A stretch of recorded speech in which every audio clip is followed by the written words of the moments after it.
আপোনালোকে যদি ইয়াত দেখে তেন্তে দেখিবলৈ পাব SSC CHSL ৰিক্ৰুটমেণ্ট 2024 চনত আপোনালোকে দেখিবলৈ পাব 3612টা ভেকেঞ্চি দেখিবলৈ পাব ইয়াত। যদি আপুনি ইয়াত ক্লিক কৰে তেন্তে আপুনি নিজৰ সবিশেষখিনি চাব পাৰিব। ভিডিঅ' ডিছক্ৰিপশ্যনত লিংক আছে, তাৰ পৰা গৈ আপোনালোকে সবিশেষ পঢ়ি কিনে এপ্লাই কৰি ল'ব পাৰিব। তাত আপুনি দেখিব যে ষ্টাফ চিলেকশ্যন কমিশ্যন SSC 7/5/2024 আপোনালোকৰ ভিতৰত এপ্লাই কৰিব লাগিব। ষ্টাফ চিলেকশ্যন কমিশ্যন য'ত আপোনাৰ 12 যদি পাছ কৰিছে তেন্তে আপুনি এই পষ্টৰ কাৰণে এপ্লাই কৰিব পাৰিব। ইয়াত দেখিবলৈ পাইছে যে গ্ৰুপ C পষ্টৰ কাৰণে যিটো হয় lower division clerk junior secretariat assistant data entry operator grade A আৰু ডাটা এণ্ট্ৰি অপাৰেটৰ DEO। ঠিক আছে, তাৰ কাৰণে আপোনালোকে যদি ভাবি আছে জব বিচাৰিছে তেন্তে আপোনালোকৰ কাৰণে খুবেই ভাল হ'ব। ইয়াত আপুনি নিশ্চয় দেখিবলৈ পাব যে lower division clerk LDC junior secretary assistant data entry operator DO আৰু data entry operator grade A কাৰণে ভেকেঞ্চি আছে, য'ত আপোনাৰ 3712টা এপ্ৰক্স বুলি কৈছে, মানে ইয়াত আৰু বেছি হ'ব পাৰে। ঠিক আছে, ইয়াত আপুনি চেলাৰীখিনি দেখিবলৈ পাইছে যে 19,900 আপোনালোকৰ পৰা 63,200 টকা আপুনি পাব। আৰু ডাটা এণ্ট্ৰি অপাৰেটৰ কাৰণে আপুনি ইয়াত পইচাখিনি দেখিবলৈ পাইছে 25,500 পৰা 81,100 হ'ব।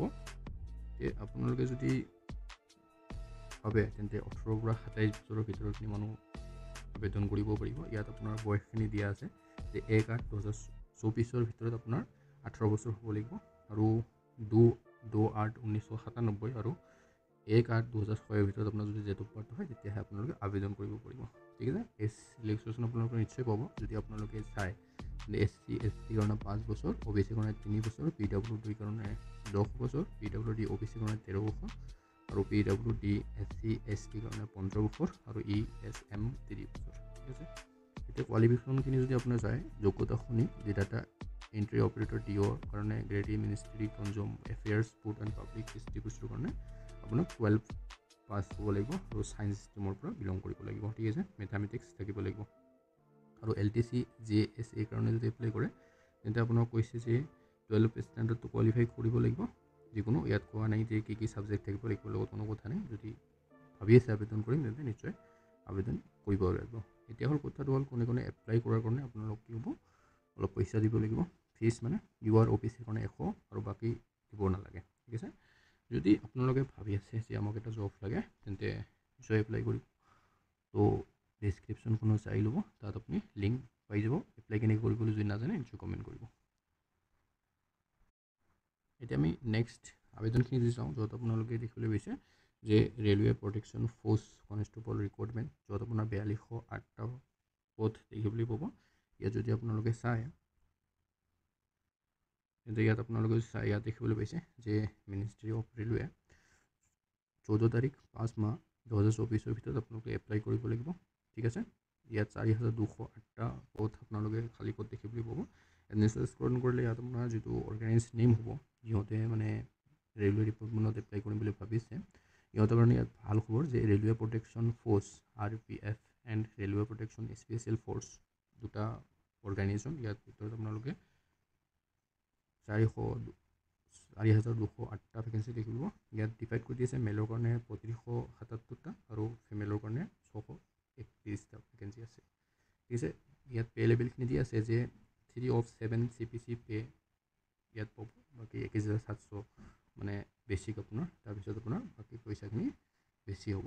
ঠিক আছে, ইয়াত যদি আপুনি আবেদন কৰে তেন্তে আপোনাৰ ইয়াত হেল্পলাইন নাম্বাৰটো দিয়া আছে, নিশ্চয় কিবা জানিব লগা থাকিলে নিশ্চয় জানি ল'ব। ঠিক আছে, ইয়াত আমি যদি এলিজিবিলিটিখিনি চাওঁ যে ফাৰ্ষ্ট আপোনাক কৈছে candidate must B citizen of India, আপোনাৰ ইণ্ডিয়াৰ বাসিন্দা হ'ব লাগিব, মানে ডকুমেণ্টছখিনি আপোনাৰ ইণ্ডিয়াৰ থাকিব লাগিব। তাৰোপৰি কথাটো কৈছে এজ লিমিটেডখিনি কৈছে যে 18ৰ পৰা 28 ইয়াৰ লগখিনি মানুহখিনি এপ্লাই কৰিব লাগিব। আৰু 18 বছৰ আপোনাৰ কেতিয়া হ'ব লাগিব, 1 জুলাই 2024 ভিতৰত আপোনাৰ কি হ'ব লাগিব, 18 বছৰ হ'ব লাগিব। এজ চিলেকশ্যন নিশ্চয় পাব, 5 বছৰ, OBC কাৰণে 3 বছৰ হ'ব।